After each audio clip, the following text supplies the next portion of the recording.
Hey everyone. So just an update on the Idaho 4. Um yeah.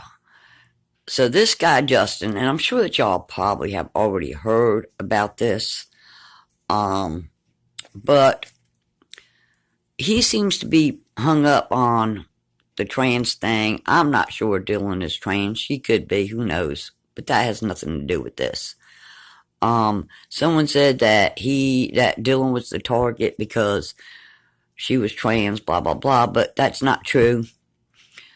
He was talking about the second attack that supposedly happened to Dylan. Um, the second being most recent, that they found out later, I guess, that she was trans. I don't know. But supposedly, Bethany Funk's brother, who is Cody Funk, okay, and this is readily available online. It did come from Justin as well. I do believe that there is some truth in what he is saying. As far as I'm not going to say the word because don't mess with my video, is concerned.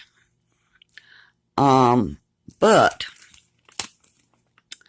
anyway, when you look it up, Cody Funk was arrested prior to Brian Kohlberger and being held without bond, and it doesn't say on what. Unless I'm mistaken and it said drugs, I'm not sure. But then there's a Josh Couch, and now all these guys are connected. Well, Josh was also arrested prior to Brian Kohlberger. And he,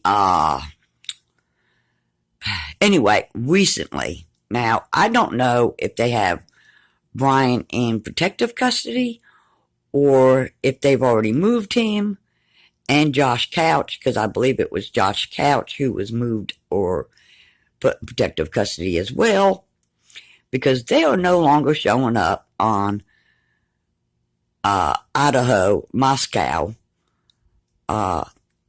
jail. They're no longer showing up. They've disappeared from being there. My daughter checked this last night, who is a great online sleuth, by the way.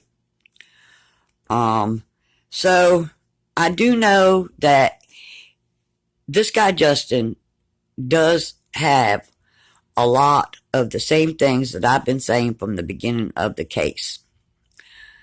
That Brian does know who did it, but he didn't know prior. He didn't find out until after, when he was being set up. Now, this is my belief. I have a good reason for my belief. I'm not often wrong. It would really surprise me if I was. But I believe that Brian is innocent. And that he was set up. Now, this guy also says that Detective or Chief Fry was arrested. Now, I'm not finding anything on that online. But of course, they're not going to put that out there either. They're not going to, because the case is hush hush. So they aren't going to put that out there. You know what I'm saying? So I don't know if there's any truth to that. But a lot of what this guy says, minus all the trans and gay stuff, and Ethan and Xana wasn't in love, which I don't buy. I don't buy that Ethan was, gay or bi or whatever. Although I guess anything's possible these days.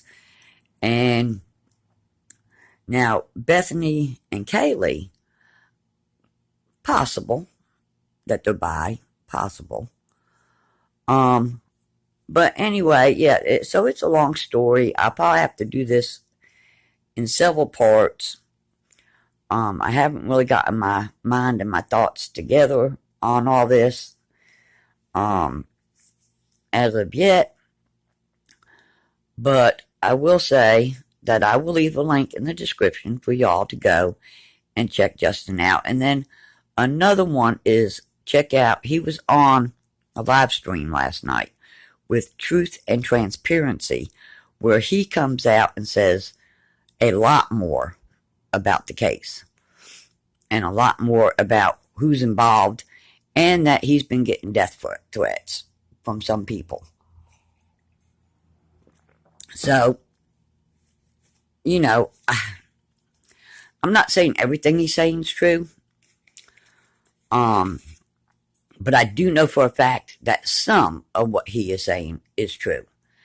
And this Brent Kopaka, who they shot the next day, which I probably shouldn't say that word, I believe that it was his sheath that Brian had touched. And it was then took and used at the crime scene.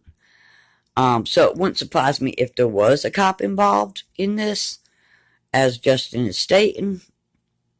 But they're going to keep that on the down low, I'm sure. So there's just a whole lot, y'all, going on with this case. I've been following it since the beginning. My daughter's been doing investigations on it. She's been online, scouring the internet on things. And there's several people involved. There was at least 3 or 4 people that did this crime. This guy says, I believe he says 4. But I've been saying this from the very beginning. A lot of what he is saying, I've been saying from the very beginning. Now, Brent Kopaka also owned a silver Hyundai Elantra. But there's tons. I mean, you can't go by the car because there's tons of white Hyundai Elantras in that vicinity. The cell phone tower pings, they're not accurate. And it's very explainable how his DNA got on the knife sheath. I don't understand why some people can't wrap their heads around that. All right, well, I'll be back with more later. Bye for now.